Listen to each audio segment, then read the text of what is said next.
a sure thing. Change, change. Expect a miracle change.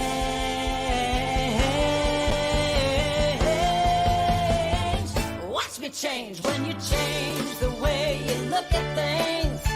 The things you look at change. When you change the way you look at things, the things you look at change. When you change the way you look at things, the things you look at change. When you change the way you look at things, the things you look at change.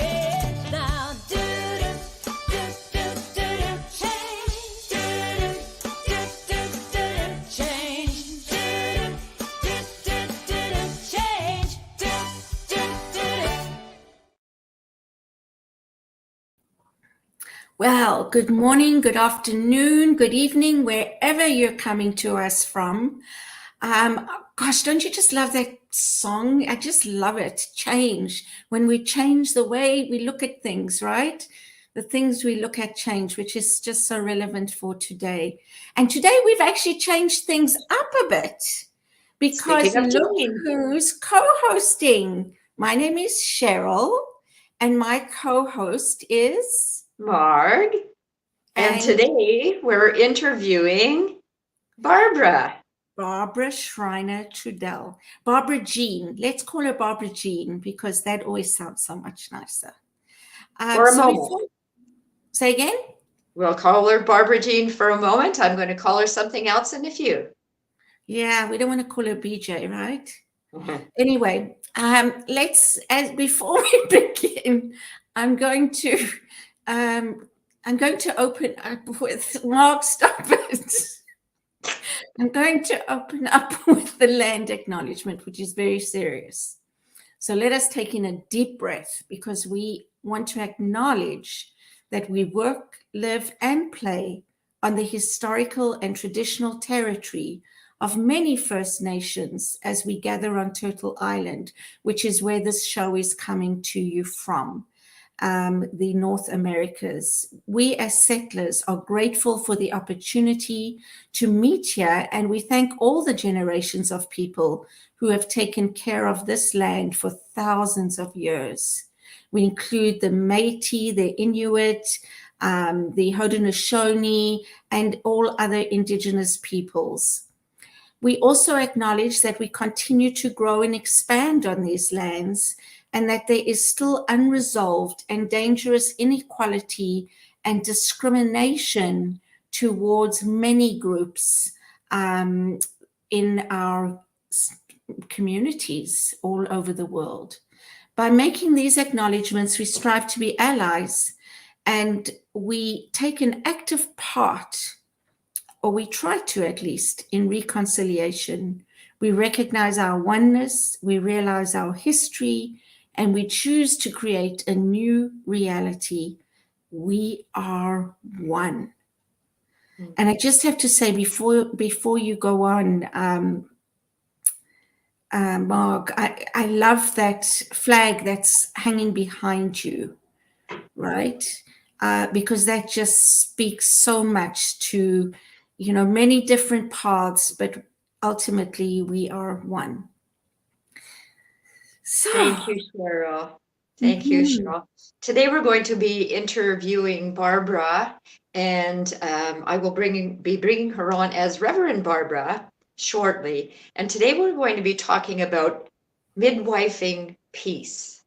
And to set the stage, I'm going to read a poem by Gandhi. I offer you peace. I offer you love. I offer you friendship. I see your beauty.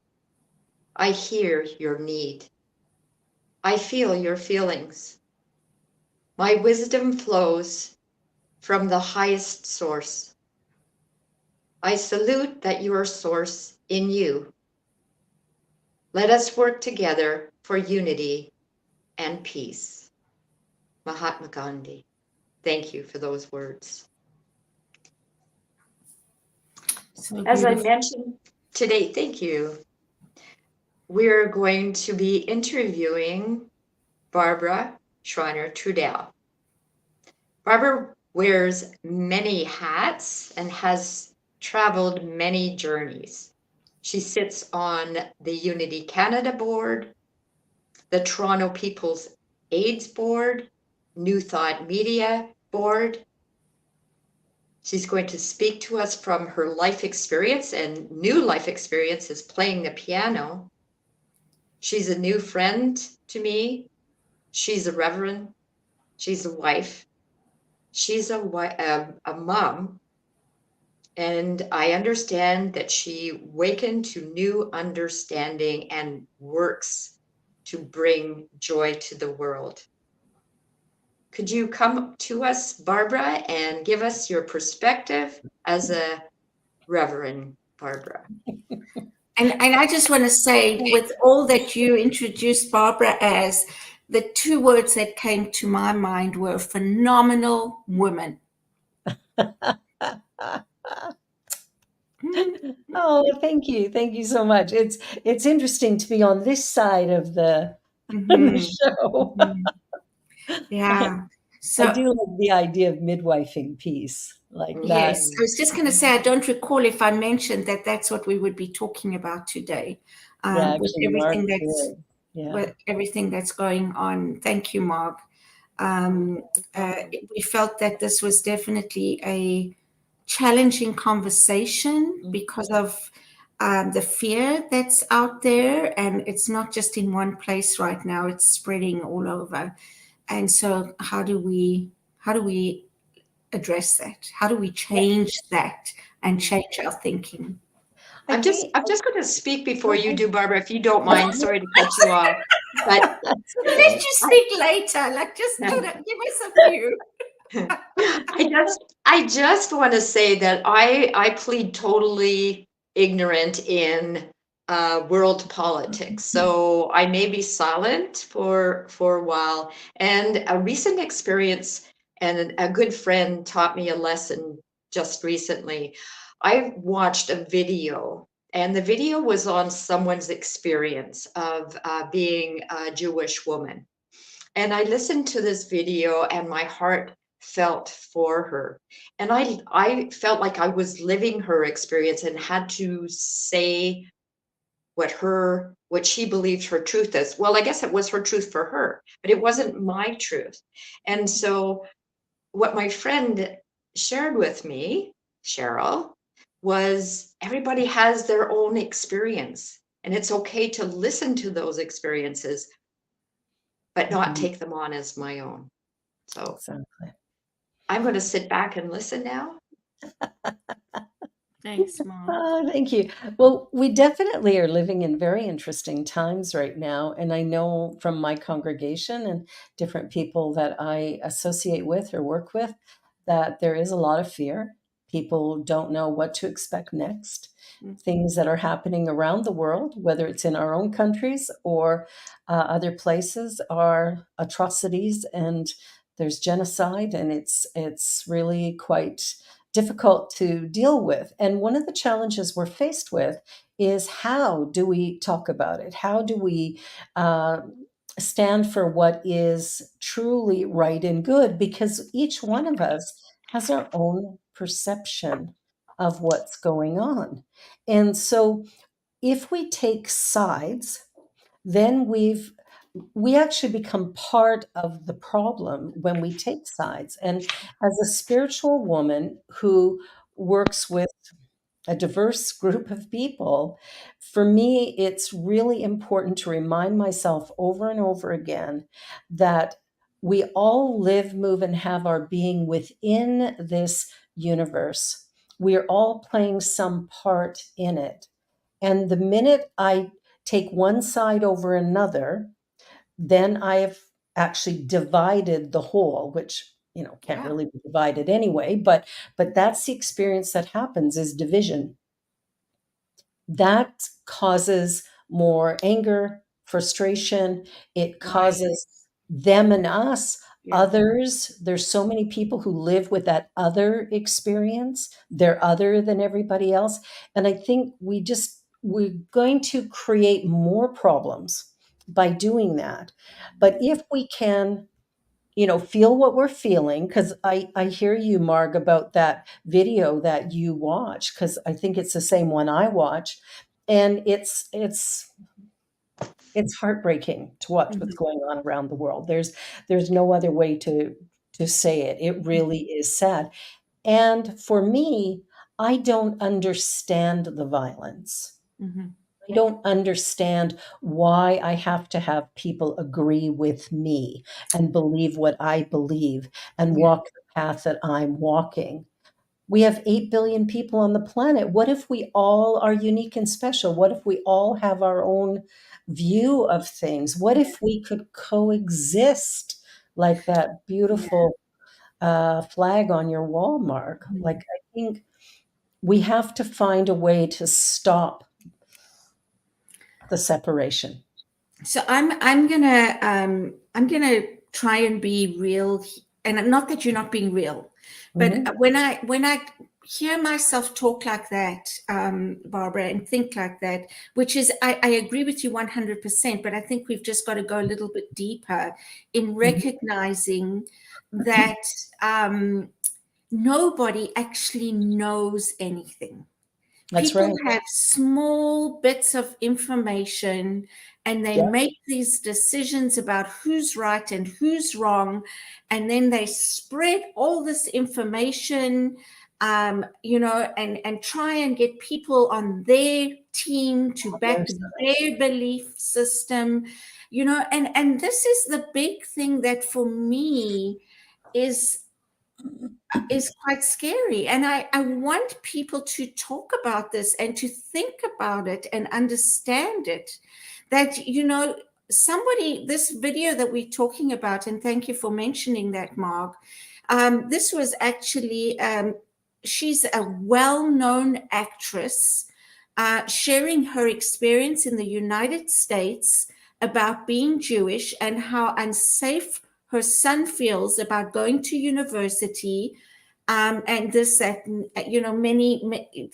their experience, and being Jewish myself, I felt that I wanted to share that because people don't understand the Jewish experience, and it's just another form of discrimination, like Yeah. a discrimination against gays and lesbians, discrimination against race.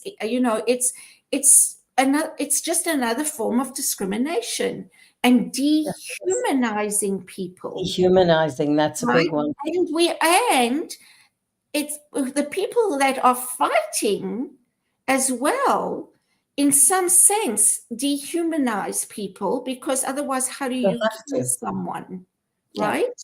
And so it's these kinds of things that I really think people should be talking about, rather than, oh, so you shared that, but what's happening is wrong.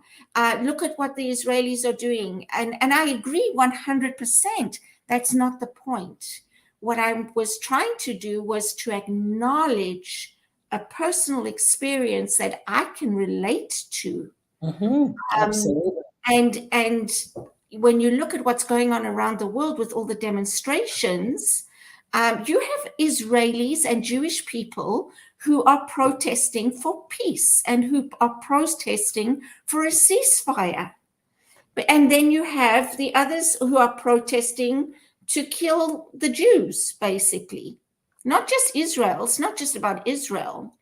And again, I'm just giving little bits of information, and these are bits and pieces that don't make up a whole story, Well, don't make it's up a whole reality. And no, they so don't. Yeah. I really invite people, not just when we're talking about it, when they're talking about it, but to even share their thoughts about that. That I don't believe we really actually have a right to make that choice of taking sides. But people are doing that very thing, which is Absolutely. exactly what sort of escalates the overall fear. It escalates the war model. Yeah. My life journey has been one of exploring this idea of war. I have been looking at it since I was a small child because it's the most insane thing that human beings could participate in. And so, in trying to understand, like, and I'm talking from a child perspective, Yeah.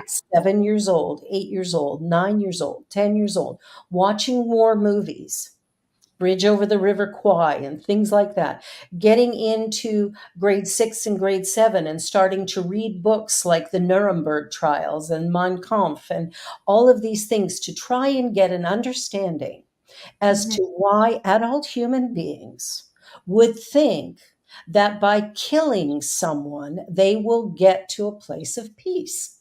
That was my query as a young child. As I got into my teenage years, I kept reading and reading and reading. I'm reading the bombing of Hiroshima. I'm reading about Pearl Harbor. I'm watching movies, and I'm looking at all this thinking, this is insanity. Doing the same thing over and over again, expecting a new result, that is insane. When we fight with one another, and this for me is, it doesn't matter if it's, family members fighting, if it's neighbors fighting, if it's different races against each other, country against each other. There's this, I really believe that our personal self-hatred is what we project into the world. If in fact we could come to a place of learning about ourselves, if we could figure out what our authentic voice and gift is, and if we could breathe life into that and start to live from there, I think we would find the possibility of peace starting to grow. As long as we are fighting over religion or politics or country borders or who's got what rights and who doesn't, we are in an insane loop that has been going on since the beginning of time. This isn't new. Right now, there's 110 different wars happening on our planet. So we look at that and go, why are we doing this? What is it that we hope to accomplish in the end? And I really think the only win here is the people who manufacture weaponry. Yeah. They're So- making billions. So I often speak about the fact that I can't do anything. I guess I could get on a plane and go to a country that's at war. I don't see there's going to be a benefit in that. But what can I do here? And Barbara, we mentioned when we first opened that you've had many life experiences. So we as a whole, not necessarily we, the three of us today, Mhm. our life experiences and liken them to war. I think so. Yeah. When I think about war in a particular place, so if we were to look at the human body, like my human body, okay, and let's say I develop a form of cancer. Maybe I have lung cancer, right? So breathing becomes difficult, living becomes difficult, but I'm doing it, right? And I'm working to heal it. So I'm fighting to kill off the cancer, to beat it out of me or whatever. I think that is like the microcosm of the macro. I think what we're seeing around the world, these pockets, which are not so far away, some of them are in our own backyard, but these pockets of war that are going on in the world is really very similar as the cancer attacking my body, as the war attacking a piece of Mother Earth and humanity. So it's like that's the macro, my body would be the micro. So what can I do to make a difference? For starters, no separation, no blaming. The minute I start blaming somebody else, the minute I start pointing fingers, going, you're the one who's wrong, right there, we've eliminated the possibility at arriving at a peaceful resolution or some kind of a compromise that would allow us to coexist. So, what I can do personally is my own inner work. If I fall in love with me, if I can begin to love who I am, the way I'm created, then I have within me the ability to share that love out into the world. And what that actually means is because I accept me, I can accept you. Even if you're have different ideas and thoughts, maybe politically or religious, doesn't matter because I am solid in me. And so it's easy to accept you. I may not agree with you, but I don't have to kill you. Yeah, and I hear you, and I think that's wonderful, and I agree. From a new thought standpoint, we all believe that that's how we change the world is by one person at a time, and that person is me. If I Yes, work on me, that's actually a huge gift to the world, it right? is. The reality is right now. And I'm thinking of if I had family or friends watching from both sides, from Mhm. all sides, All right? sides. All Yeah. sides, because we don't even talk about Syria anymore. I mean, look at Syria. He killed over 230,000 of his own people.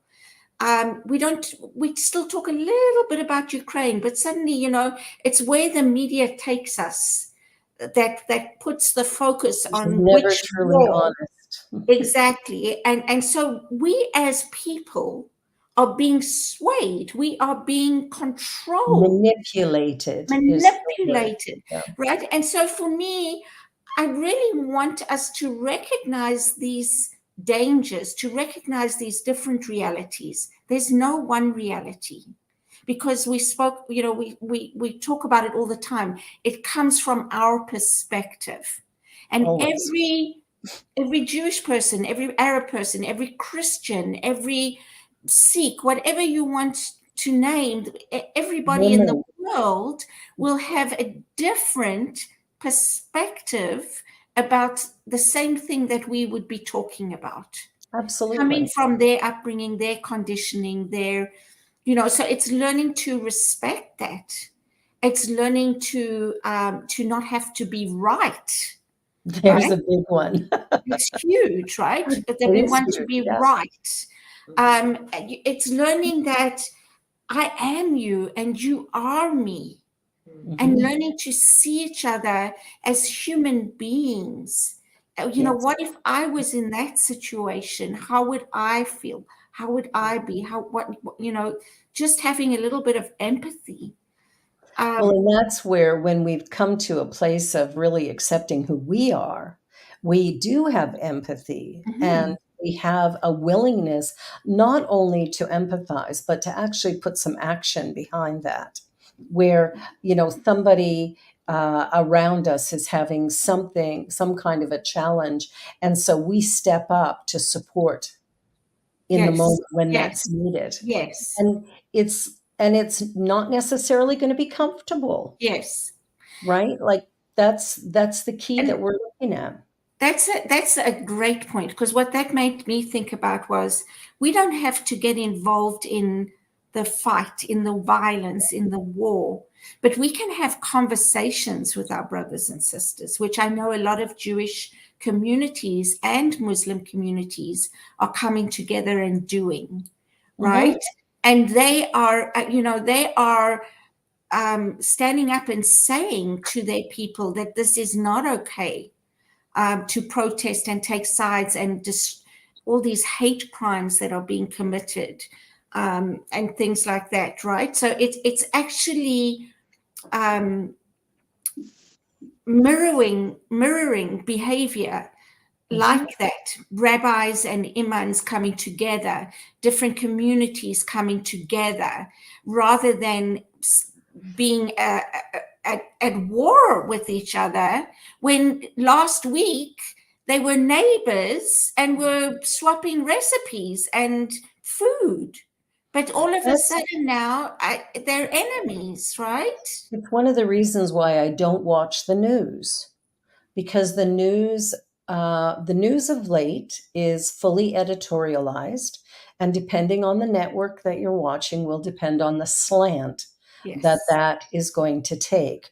So if we are looking for facts, I was trained as a journalist before I went into ministry. Yeah, it's a natural progression. Um, we do real estate, and then we do, we go to school and become a journalist, and then we throw all of that away and we become a minister. That's the path. Mhm. And Mhm. 5 husbands in between. But the Life. journey. Okay, Oh, wait. Back up with that one. 5 Sorry, husbands what? in between. Yeah. Was there any, conversations around the table that could have been sort of warlike that Oh yeah, there was a war. There was a couple of and them. and was there anybody on the outside that could have come in and saved you or Oh no. I had to save myself. Yeah, it's interesting, because when we look at any form of violence, it's the journey that we're on. Because what I discovered when I left a marriage that was very violent, when I left that marriage, it took me a little while to get past the anger, the blame, he's so horrible, awful, Mhm. that whole thing. And it's all his fault. And it's got nothing to do with me. And he's terrible. To a place of going, okay, wait a minute.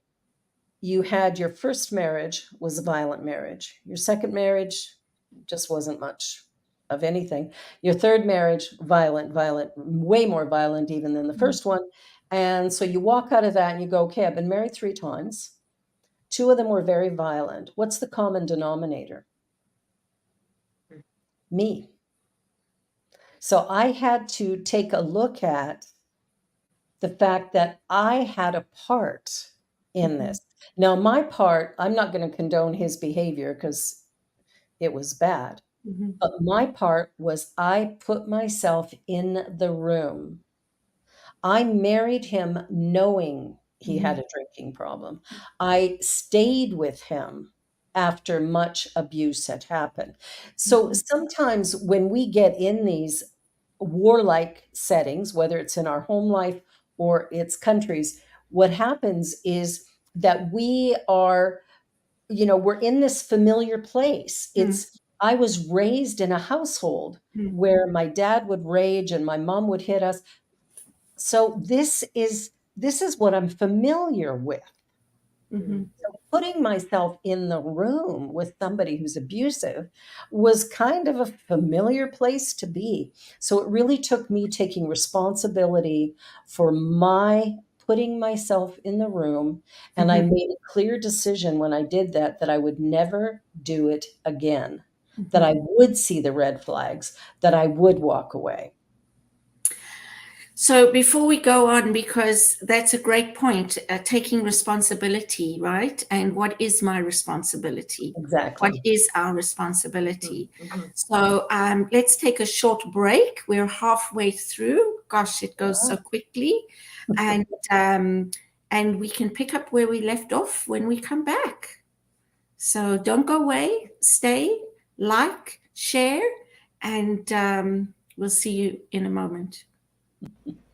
Please help us say thank you to our organizational sponsors, including the Hepperlin Foundation, Affiliated New Thought Network, International New Thought Alliance, Science of Mind Archives and Library Foundation, Center for Spiritual Living Denver, Center for Spiritual Living Midtown, New Thought Philadelphia, Planned Happiness Institute, Summit Center for Spiritual Living, One Heart Retreats, Center for Spiritual Living on the Lake, Unity Spiritual Center, Kitchener, Om Center for Spiritual Living, La Mesa, Satya Center, Center for Spiritual Living, North Jersey, Unity of Savannah, and Center for Spiritual Living, Seattle, as well as all of our individual donors.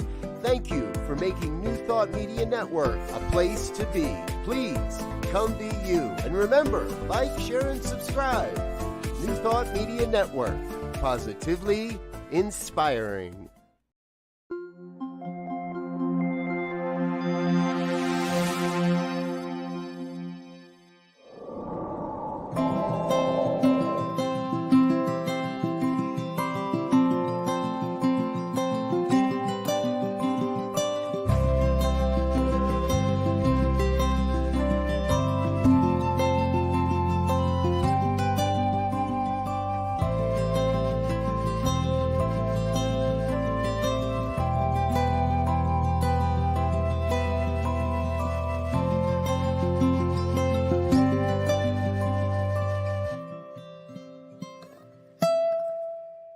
New Thought Media Network is on the rise. We're looking to grow with you. Do you have technical media experience or perhaps a desire to learn? Are you willing to volunteer your precious time and attention? We share this message to benefit all. If you possess a computer with a camera and a microphone, we will share our knowledge with you. Behind the scenes or being the star, let us bless our one. Contact us at info@ntmedia.org.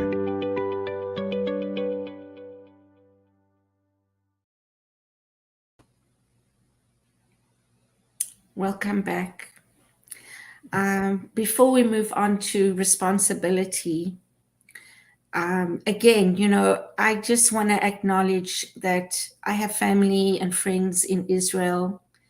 I really am so saddened by the lives that are being lost in Gaza. We have no idea. I mean, they are in the Arab world, they are Shiites, and I don't remember all the names. People don't even know that they fight against each other. In Israel, and Jews around the world have experienced discrimination and have, there are people that deny the Holocaust. I mean, can you deny the Holocaust? It was horrific. My grandfather left Lithuania in the 30s because of the Russian Revolution. And the way Lithuanians were towards Jews and everybody, I suppose, across Europe at that time. I think what I'm trying to say is that we talk about fear and we talk about eliminating fear in ourselves. And that's not as easy to do with the history that we have. But it is the history that we have, and we can't change that. Exactly. But exactly. And it needs to be acknowledged. Mm-hmm. And again, it's not just about Jewish people. This is about slavery. This is about, war in all over the world. But I know that my family in Israel have children fighting in the war, and they feel like the rest of the world is against them. And that's not true. No. But there is a lot of hatred, and we have to resolve that. Absolutely. And when you have religion, I'm just going to say this, Hamas had cameras on them when they were murdering and burning and beheading children and people. And they were shouting, praise God, Allah Akbar, while they were doing that. And I don't know how anybody can do that in the name of God. Well, I don't know how anybody could do that, period. But and religion, I just want to say all religion, all war is often based on religion because it's a belief system, right? My belief is better than yours. I don't know. Well, it can the be thing about it is that I've heard Hamas's son talk about Hamas and what it was like when he grew up. And he is saying that people don't understand, and that if this is not dealt with, this is not just a Middle East problem. This is a worldwide issue. And I don't think people understand that. And And so I taking sides anyway, I don't want to take sides. All I'm trying to say is I want to understand more. I want to be more compassionate for all involved. I know that my family will say, "How can you say that?" Because we are fighting for our lives, and so are the people on the other side fighting for their lives. They're not fighting; actually, they're dying because of the people that are fighting, who don't see the people they're fighting against as human. I think it, it comes right back to the only way that I'm going to project hatred in the world comes from my own self-loathing. That I feel like I have to control, manipulate, or I adjust the don't know world. though. I really don't know, Barbara. I don't know. When you have a lived experience of something, if some people can relate to that, I struggle with that because it's not that they don't like themselves. I'm talking about No, citizens. it's I'm not self-hatred. talking about, This is self-hatred that allows us to do. In order to do those type of atrocities, there is something inside of us that is fighting to be seen, heard, felt, so it's whatever. more about fear. It's about It's all fear of about being all, all about misunderstood fear. or not being seen for Well, who. even look at North America.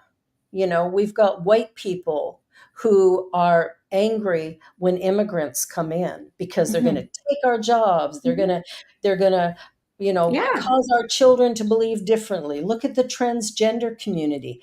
Oh, this person's trans and they go to my school. Well, now somebody's going to make my kid a trans. Like there's all of this stuff going on because we're so caught in fear.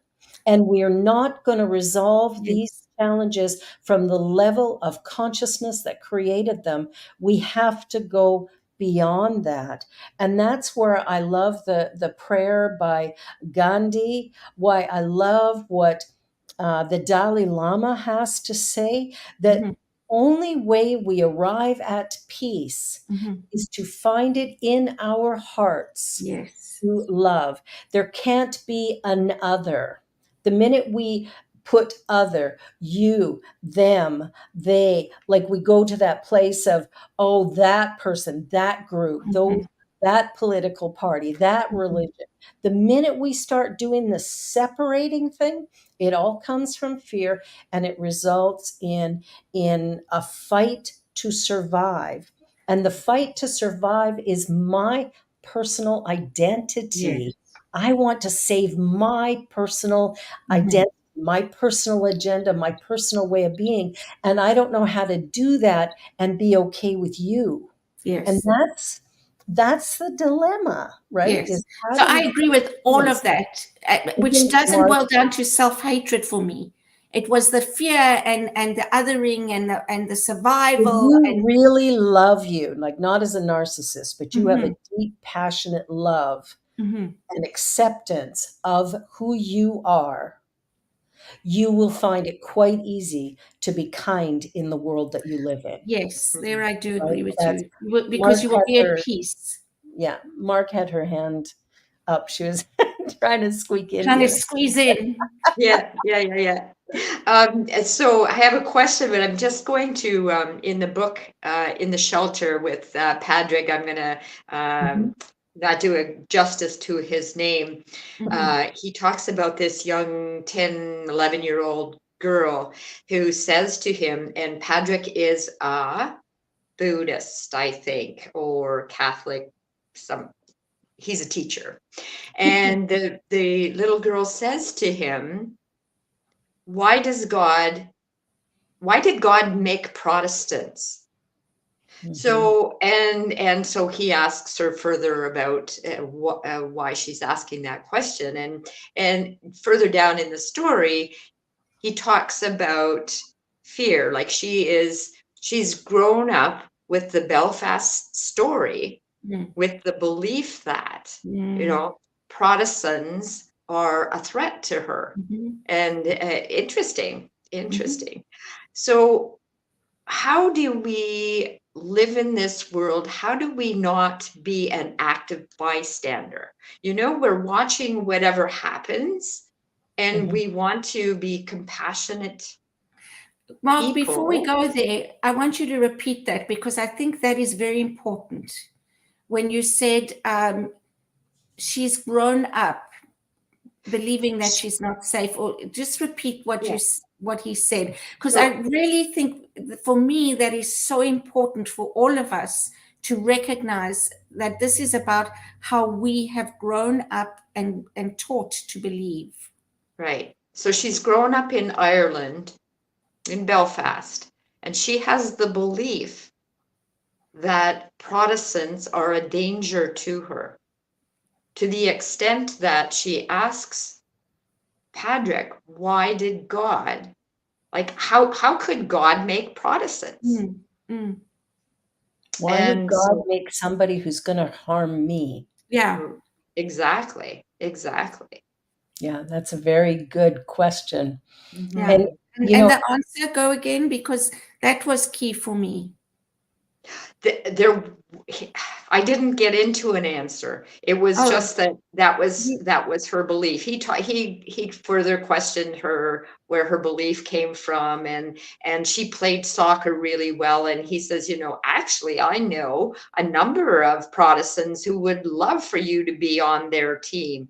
And she's like, oh, really? yeah. And then later on, he is in the podcast and he says, well, actually, that was a lie. I didn't know anybody, but he shifted her perspective, right? Exactly. Yes, well, yes. we're Exactly. trained to hate. We're trained to fear. We're trained to be racist. Mm-hmm. And we get there, well, just like that little girl Mm-hmm.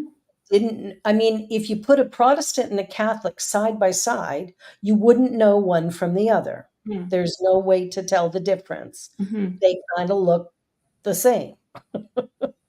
They breathe air, they eat food, they have shelter, right? They exist, right? My And dad and my grandfather. there you go. Mm-hmm. So the challenge is that when we're raising our children, whatever our fears, in the Bible it says the sins of the father. Well, what they're talking about is just the learned behavior, because we accept the stories Mm-hmm. that we're told, right? We're taught. My dad taught me that indigenous people are drunken Indians who never do anything, right? Mm-hmm. Now, I don't believe that. Mm-hmm.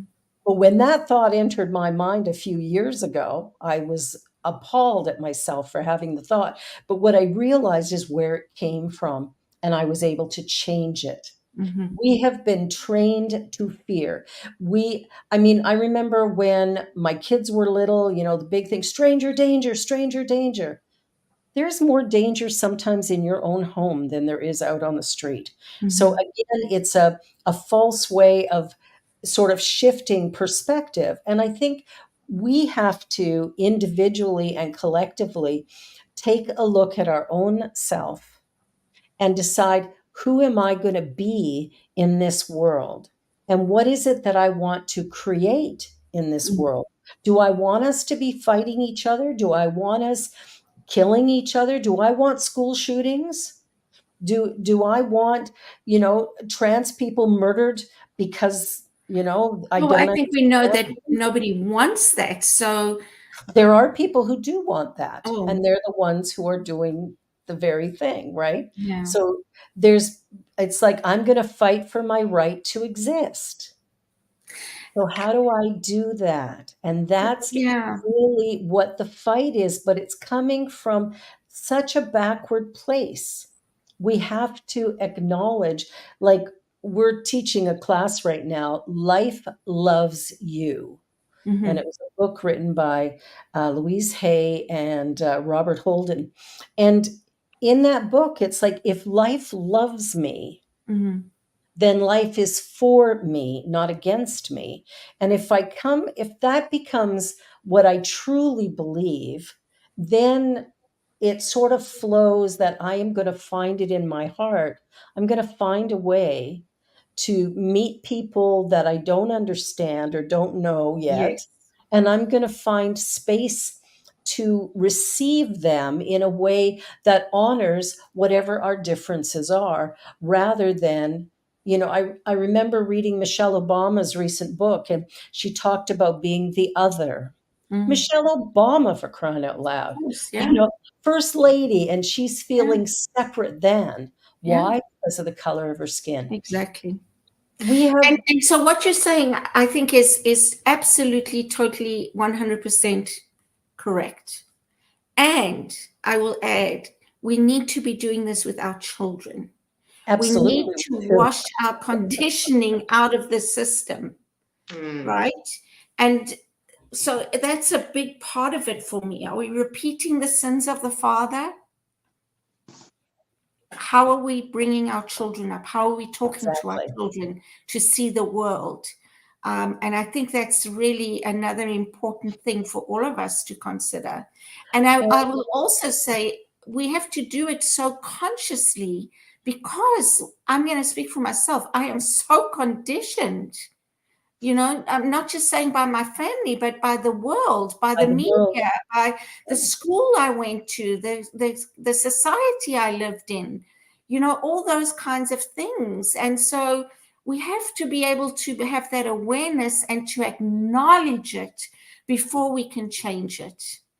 Well, I think part of it is finding out what is my personal path, what is the thing that matters to me. And when I can find my voice, it gives me an opportunity then to be willing to share that moving forward.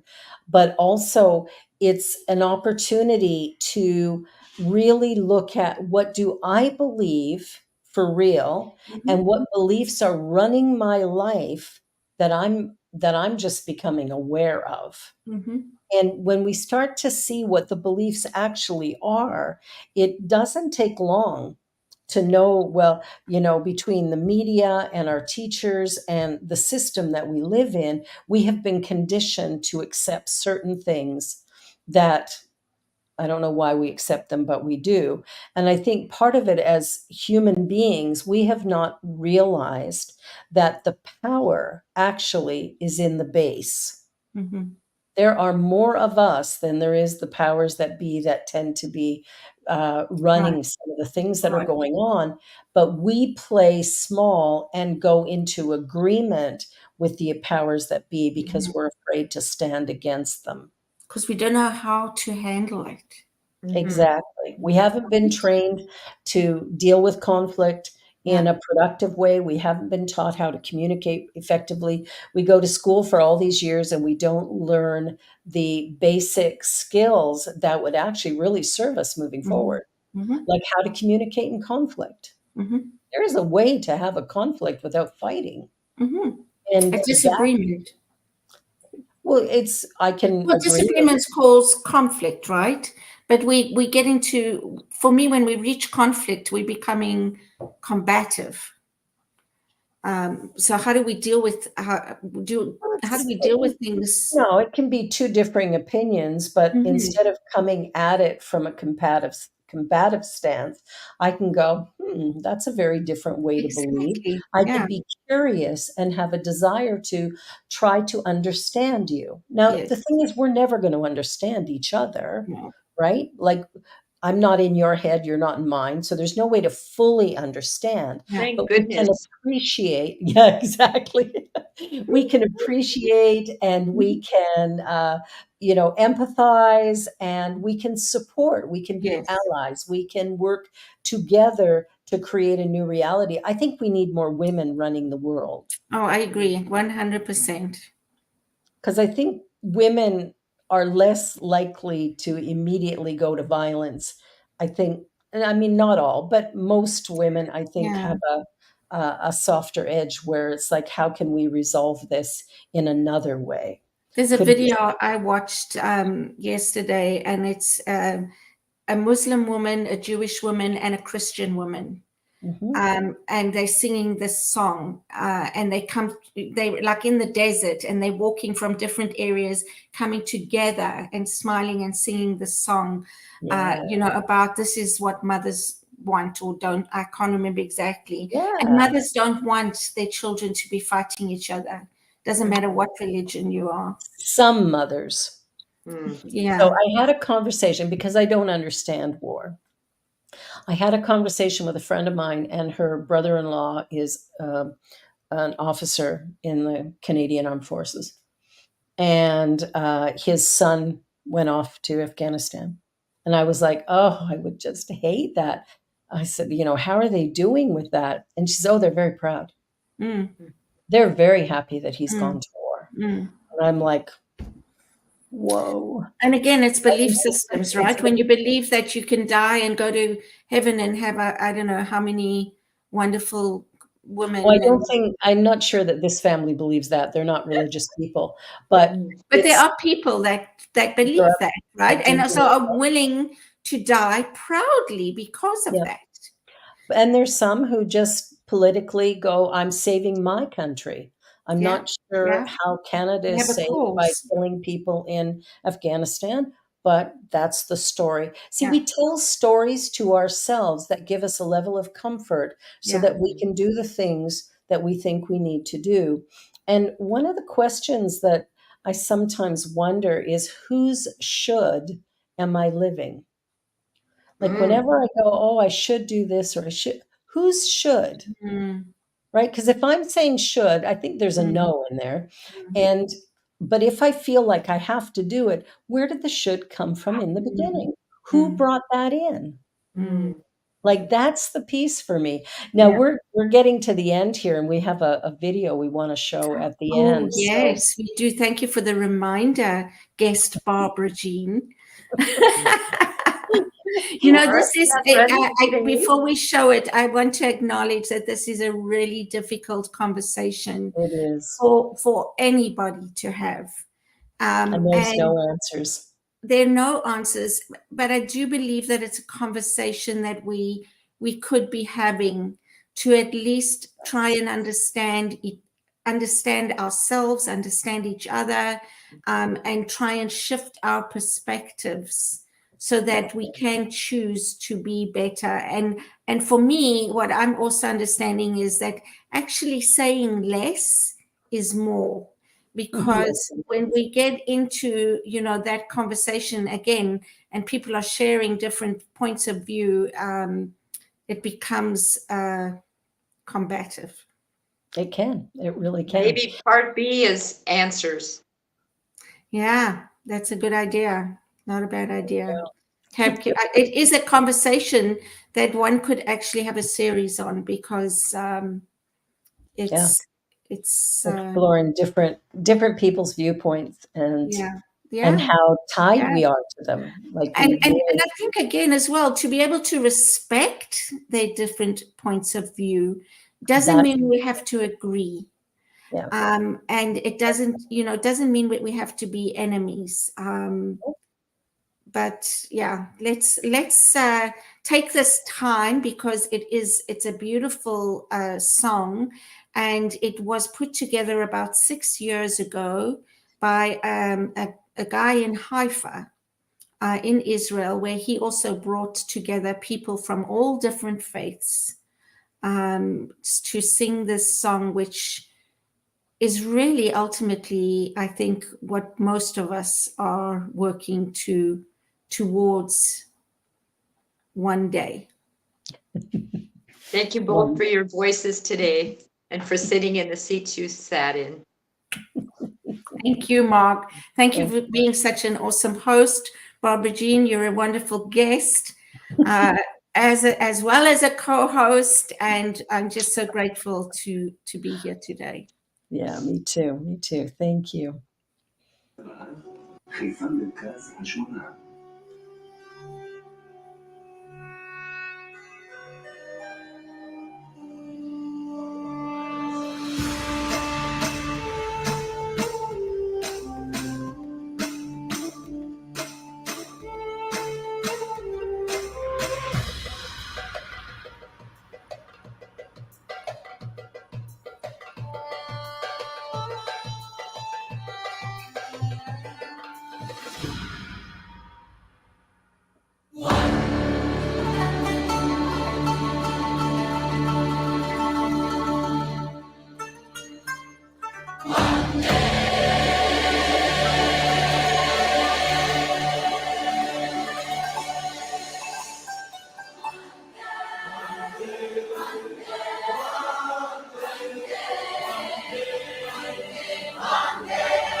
today.